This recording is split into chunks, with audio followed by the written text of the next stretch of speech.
All right, we are live. All right. Jimmy D and the Wolf podcast with special guest Michael Fortunato. I hope I pronounced your name correctly. Perfect. That was great. Thanks, Tim. So, Great name. Jimmy, why don't you introduce the guest we have, because you know him. I met him just now, minutes ago. Michael, I believe I met Michael a year or so ago, and Michael is a incredible musician, amongst many other things. You have a PhD.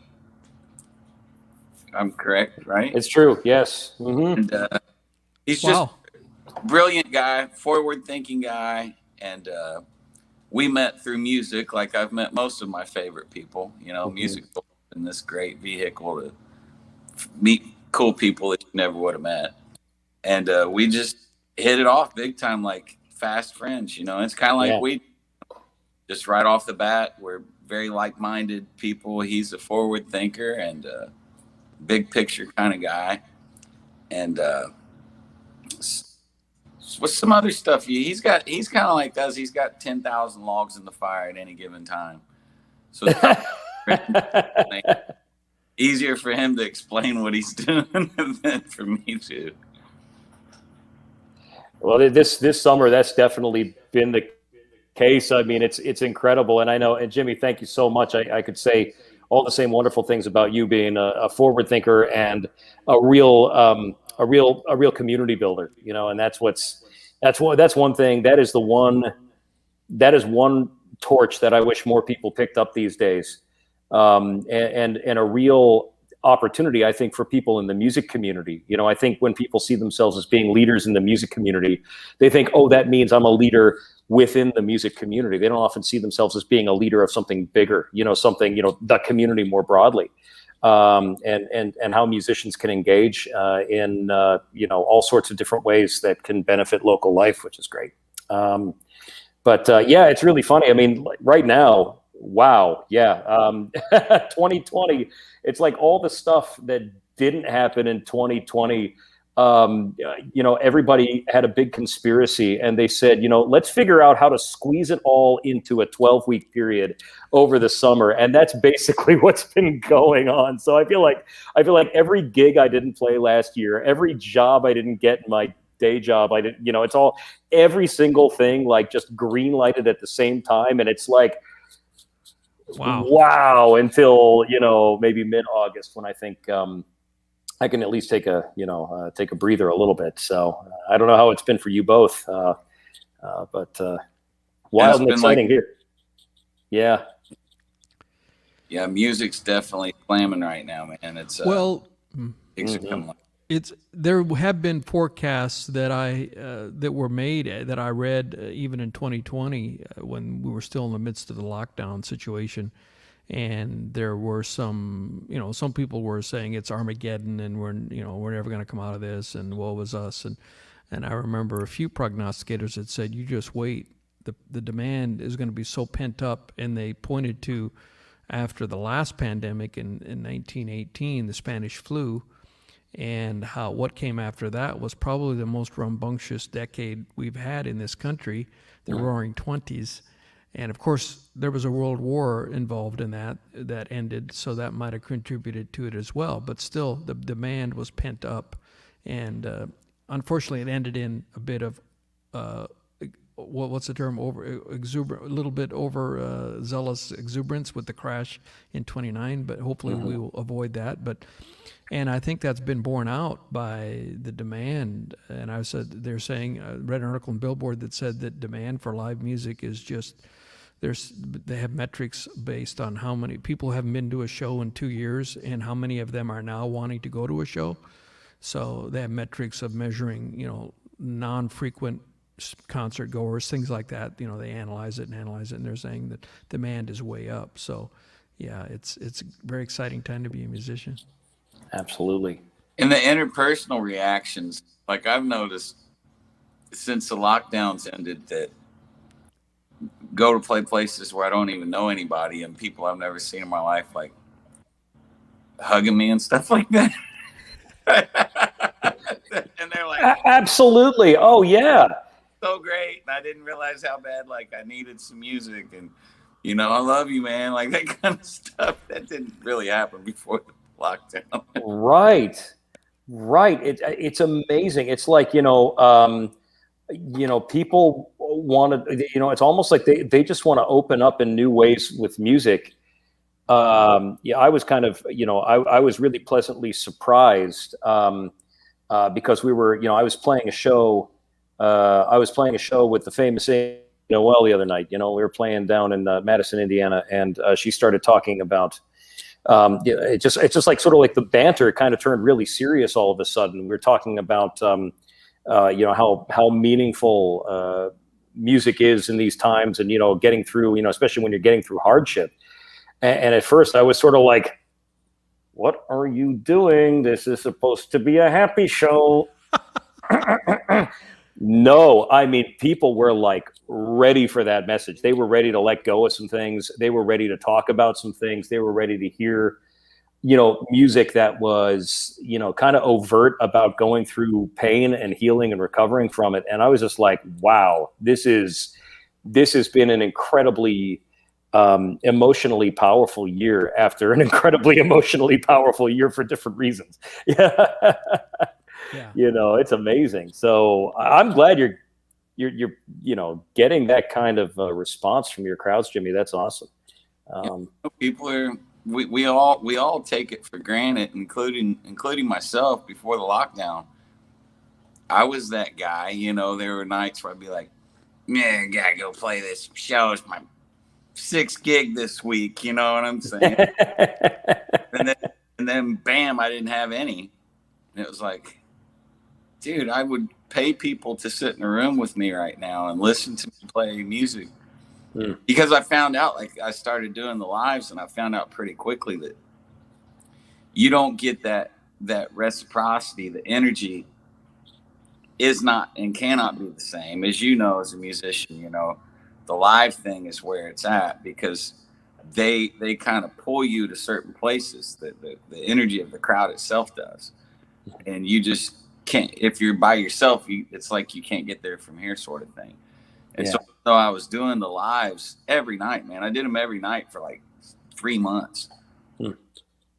I just wasn't getting the juice, man. It just wasn't feeding me. It was like something was still missing because I wasn't doing the shows. Yeah. So it's interesting. It really is. Yeah.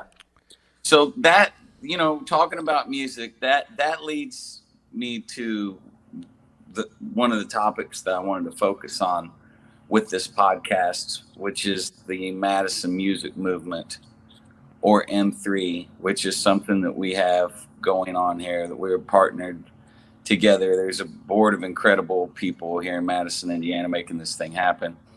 We have so many logs in the fire, and it's such an ambitious thing, and we're already covering a lot of ground. But there have been many times where people have asked me, well, what is this M3 thing? And it doesn't roll off my tongue. And when people ask me, I'm like, I wish Michael was with me right now, because like, out of everybody that's on the board, if somebody was like, explain what we're doing, I would be like, go talk to Michael Fortunato. He's the guy. He can break this down, because it just doesn't. I just look at him like, well, we're trying to do a little bit of everything, really. I think it's kind of unique, right? Totally unique. I mean, let's break it down. So here we go. It's, it's the Madison Music Movement.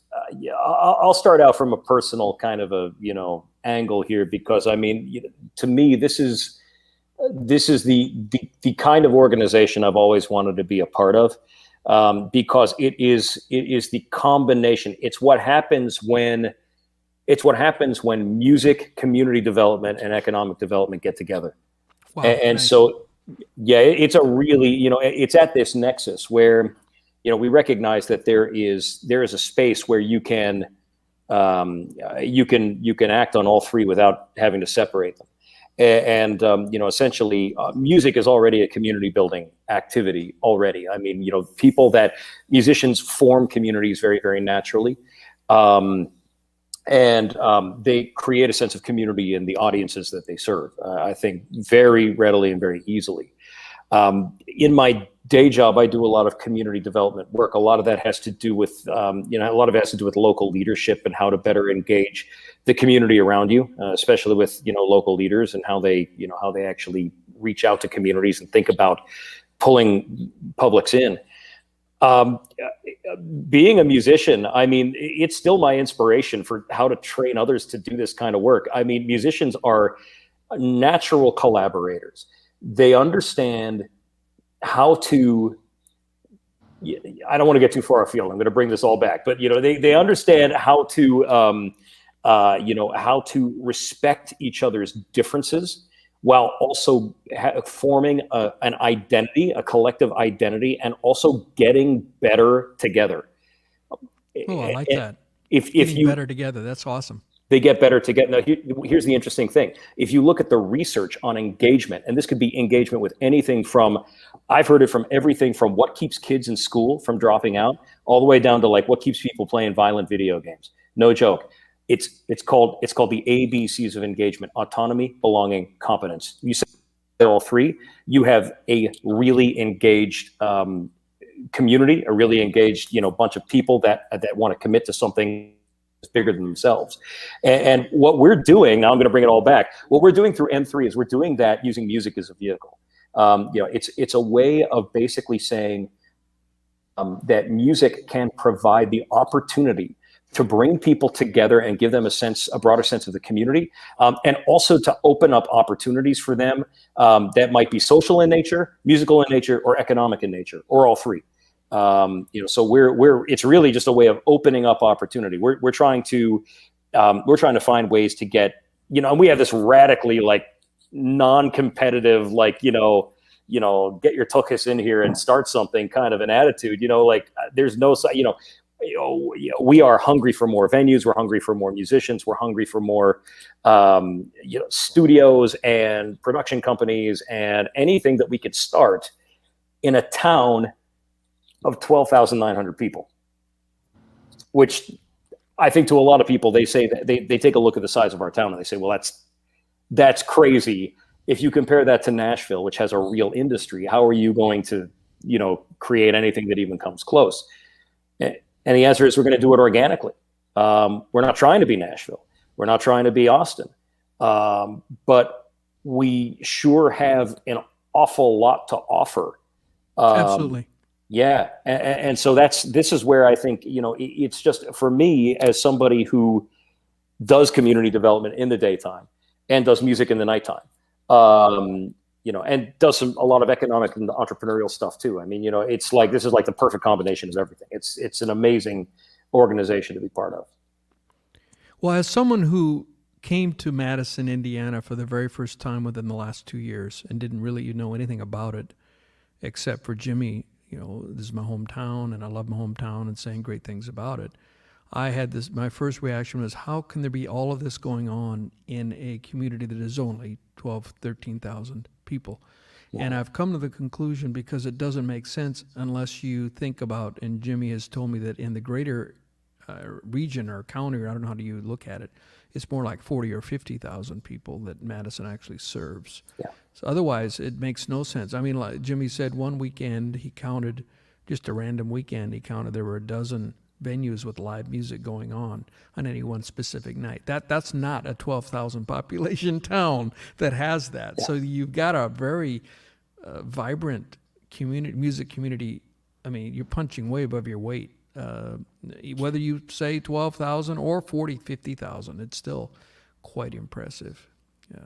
Well, and he said it, that it's happening organically. And the funny thing is, like, the Madison Music Movement is a pretty brand new thing, and it's already working. And the thing that I noticed is, once we got together and decided that we were going to do it, like, all these people were saying, how can I help? Yeah. Everybody in town. So that, I mean, it's going to happen organically, because everybody's like, what can I do to help the cause? What can we pitch in? Mm-hmm. So how old is M3? I mean, when was it formed, generally speaking? Was there a very finite date that you can point to? The closest date I can point to is early February 2020. Oh my gosh. Just I mean, if we want to be like really specific about it, yeah, I mean, I think conversations about this have been going on. Well, okay, there's the official M3 music movement, and then there's the very large tip of the hat that I think we need to give to, the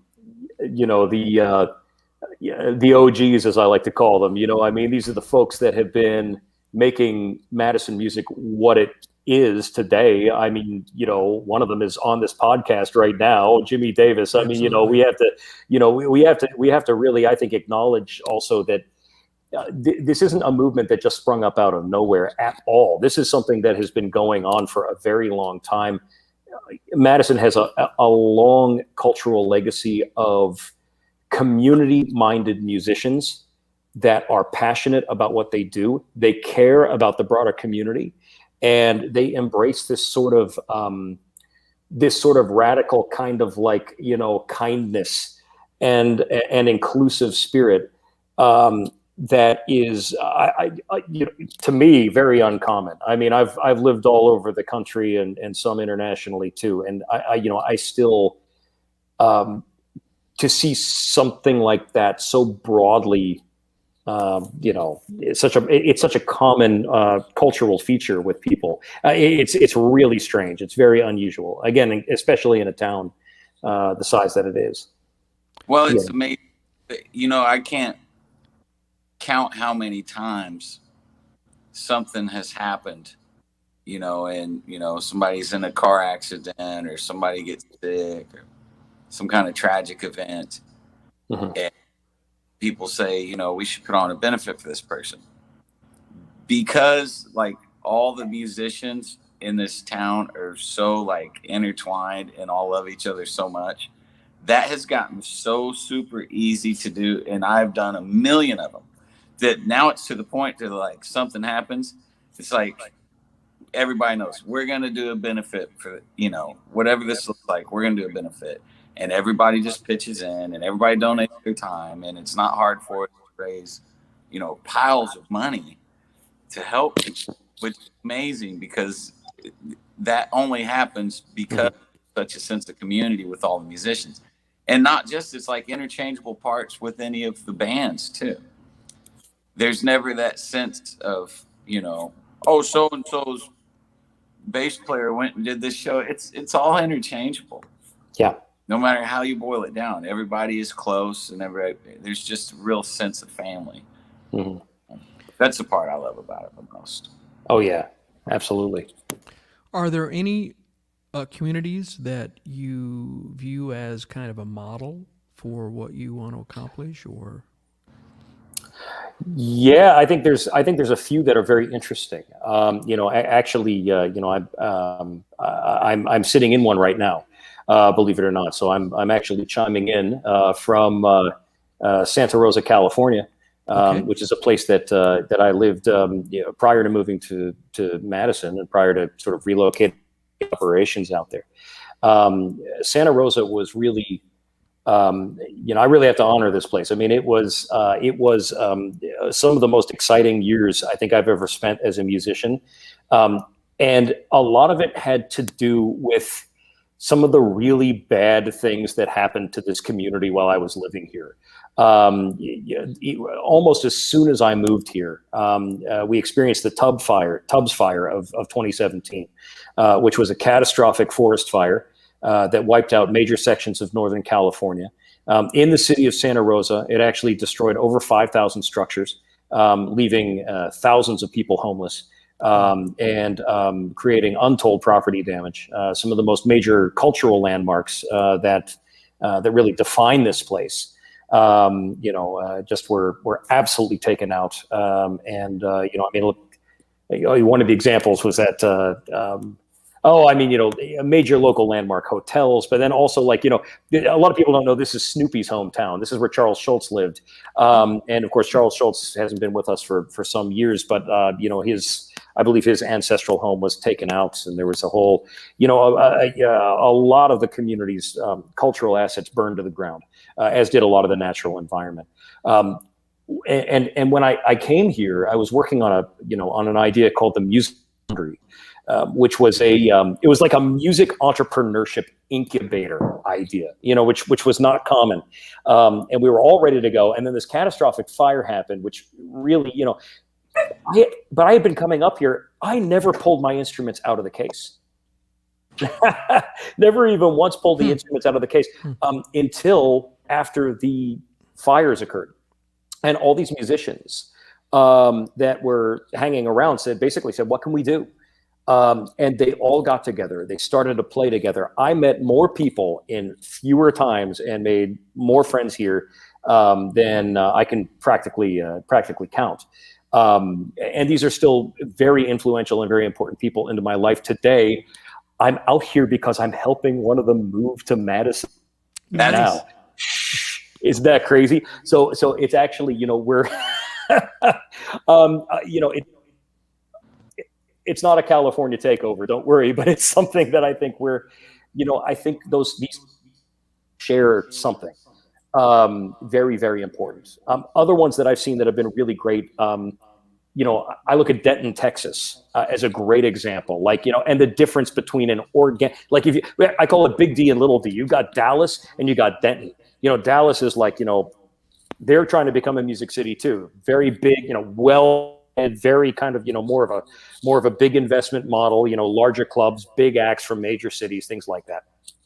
Denton, all organic, independent venues, independent artists, really trying to generate momentum as a smaller community. They do have a very well-known music school at the center of their community. University of North Texas is considered one of the best big band schools in the world. Wow. Their 1 o'clock band, as it's called, might be the best college jazz band on the planet. It's incredibly competitive to get in. But it's, other than that, everything is very locally driven and there's a real ecosystem around it. So those have been, I'm sure there's plenty of others, but those have been my real inspirations, I think, in terms of other places I've seen good ideas. Okay. Well, where are the heights can this be reached? What is the vision? If you really let yourself dream, what could happen, do you think, in the M3? Well, I know my barometer for success is very easy. It's when Jimmy Davis and I get a paying jazz gig once a month. And it's anybody that knows what the jazz market's like knows why that's such a big deal. Yeah. Sure, absolutely. Pay for your the saying is there's more players playing jazz than there are fans. Yeah, but I think we're also just scratching the surface of, if you take the strictness outside, out of jazz, and you think more about what could we do with improvised music, all of a sudden that does open some new doors and some interesting things, so I think there's some real opportunity for hybridization. But where could this go? I mean, in a town the size of Madison, I would hate to see it so transform the place that that we end up being a Key West story. Yeah. Key West is great for what it is, but if you ask people that live there, they remember a very different Key West before it became so tourist focused that the incumbent people just can't even recognize their own community. Many of them can't even afford to be there. So I would hope that we find a balance. I think, and Jimmy, I'll ask you what your vision is too, and Tim, please feel free to chime in. I mean, I think we're open slate right now, but I mean, I think it would be great to have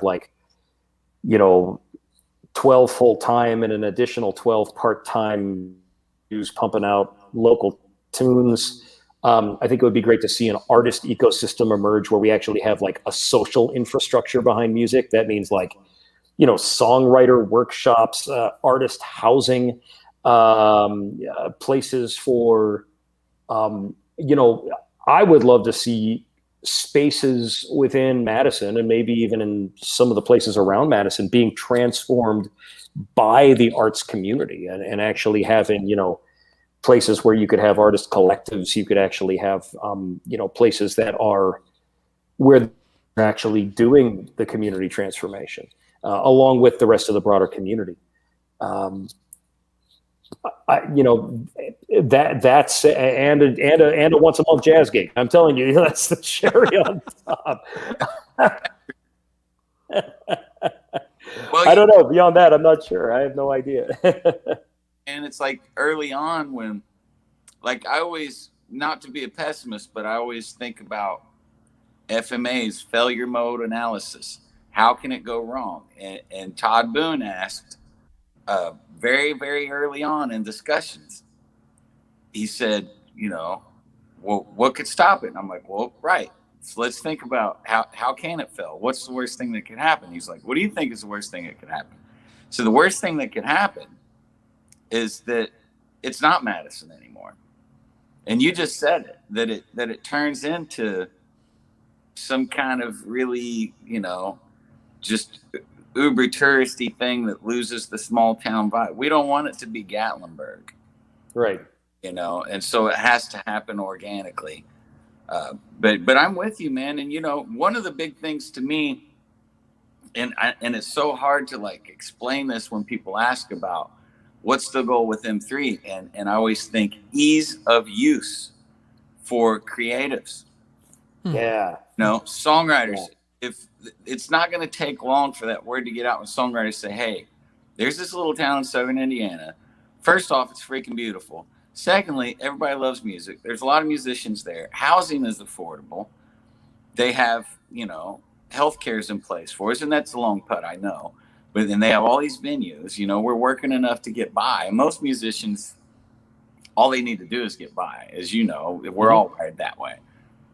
And so that's kind of to me, the pinnacle of success would be when that word is out and musicians from all over the country or the world are saying, Madison, man, they take care of their create. And it's not just music. I mean, as you know, we have lots of incredible arts here. The culture here is amazing for the town, but ease of use is where my mind goes.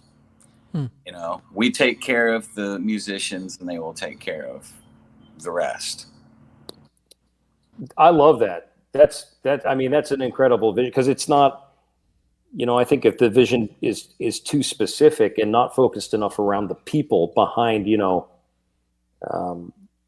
in community development work, one thing I push back on a lot with communities is that when I ask them to describe their perfect community, they describe a lot of stuff.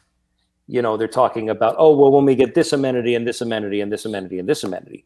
Now take that idea and just apply it to like one of your close friends, somebody that says, well, once I have this car and this job and this, guitar and this whatever, I'll be happy, and I'll be a better musician and I'll be a better, and it's not necessarily about that. It's about the relationships you make along the way. And from those relationships, that's where a lot of that abundance comes from. It's like you start to get this really incredible sense of not just musical and creative abundance, but, hopefully some, we do want our artists to prosper as well. To get by and to feel comfortable, which they don't in a lot of big towns. It's hard living. It's tough. Yeah. You move to most music cities, it's blunt force trauma, dude.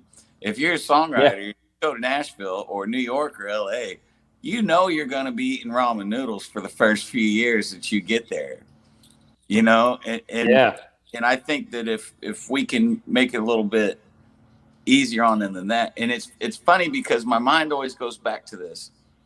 I've met so many great musicians, especially in the blues world, from Portland. Mm-hmm. Musicians older than me, most of them, great players. And there's many, many of them, an unnatural amount of them. And it seems like every time I would get to talking to him, be like, how'd you get your start? Well, we had this rehearsal space in Portland. It had like 50 rooms in it. It had like 50 rehearsal spaces. And I had heard this my entire life. and I'd meet other musicians. Where are you from? Portland. Really? Well, Yeah. all right. Well, we had this rehearsal space, and I finally got the skinny on it that there was some rich guy that just said, you know what? I'm just going to buy this big, huge warehouse and put all these rehearsal spaces in there. Wagon wheel tax. Thanks, Tony. And thanks, Adam, for your comment earlier. That's awesome. But literally that entire scene was born from this guy.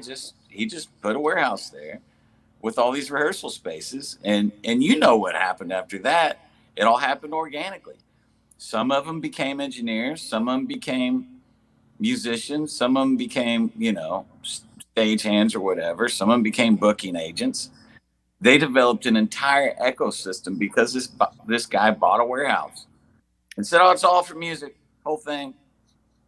Yeah, I think it was Springsteen that said he couldn't have been the kind of player or musician or songwriter he had if it wasn't for that. Where he went to college, which was those late night jam sessions. Those late night Jersey jam sessions that would go on until 4 a.m. where the young players would get together and just, they would just, shed with other people. And it's all that stuff builds an ecosystem. I mean, it's you have one spot where all the people, anytime you got people getting together to do this kind of thing, you're going to have that kinetic exchange and it just, creates its own momentum. Yeah. Things that it's never the way that you see it, that you think it's going to happen. The cool stuff always happens in a way that you go, "Oh, I didn't think it'd be like that." Right. I don't know. It's Tim. What do you think? What would you've been to Madison? What do you think about where the community can go and Well, I mean, as not living there, I don't know that I'm qualified to, or even I've only been connected with it through Jimmy. So not to interrupt you, Tim, but something that was really, really funny is one of the first times Tim came up, he was like, "Why are all these people on golf carts?" Yeah. Zipping around on golf carts. Yeah, I've fallen in love with the community. I mean, the historic district. I'm a huge fan of historic buildings and being right on the river. I mean, there's just something about, there's even been research by scientists, people that research these things. Human beings do better when we're next to a body of water. There's something about a body of water, whether it's an ocean or a lake or a river, and towns that are, or residences that are close to a body of water, that's a lot to offer. And, it's fairly intriguing to me, and I don't see any reason why, Madison can't be. I mean, the one, and maybe it's not a good example, but it's an example that I think of as small town is Muscle Shoals. I mean, it's any musician knows Muscle Shoals, and I don't think it lost its character, and it's still mentioned today. People are still saying, "Hey, I recorded down in Muscle Shoals." I've sent an article, as I see a lot of artists. I follow a lot of artists and read a lot of periodicals trying to keep up with what's going on, and it's still a thing, so whether that's to aspire to, or I don't know that if it was any negative ramifications from that, but I mean, it is possible to be a small town and still really have a big name because of what comes out of that small community, I guess. Well, one of the crazy things is the couple that moved here from northern Indiana, Johnny and Sally, they opened their studio in that building. That building looks like freaking Muscle Shoals, playing jazz at the Circle K for Polar Pops. We just got another venue. How about that? That's great. I have not played at in gig at Circle K. We're gonna have to open a jazz venue, for 6 months. Maybe we can have enough money to keep the doors open for 6 months and just play jazz there. We'll put it right next to Circle K, call it the Square L or something like that. Right, exactly. That's great. Fantastic. Well, Michael, thank you for being on with us, man. It's great Absolutely. to talk to you. Great to see you. Thanks for talking about some of what we have going on with the Madison Music Movement. It's exciting, and you're a huge part of it. And there's lots of other people on the board too. We're so lucky to have the people involved. Todd Boone is really the driving force. Tony Novello, great people like Dominic Grody, Sean Auksher, Kim, Kim Nyberg is like my spirit animal. She's one of my heroes. One of mine too, for sure. So I'm sure I'm leaving somebody out. Sean Auksher. So it's a great group of people. Mm-hmm. But thanks so much for being on with us. Absolutely. Appreciate your time. It was so great to talk with you both. Jimmy, I'll see you soon. And Tim, I hope to see you in Madison sometime. Absolutely. Look forward to it. Absolutely. Most definitely. All right. Wrap it up. See you next time. See you. Bye-bye. Bye.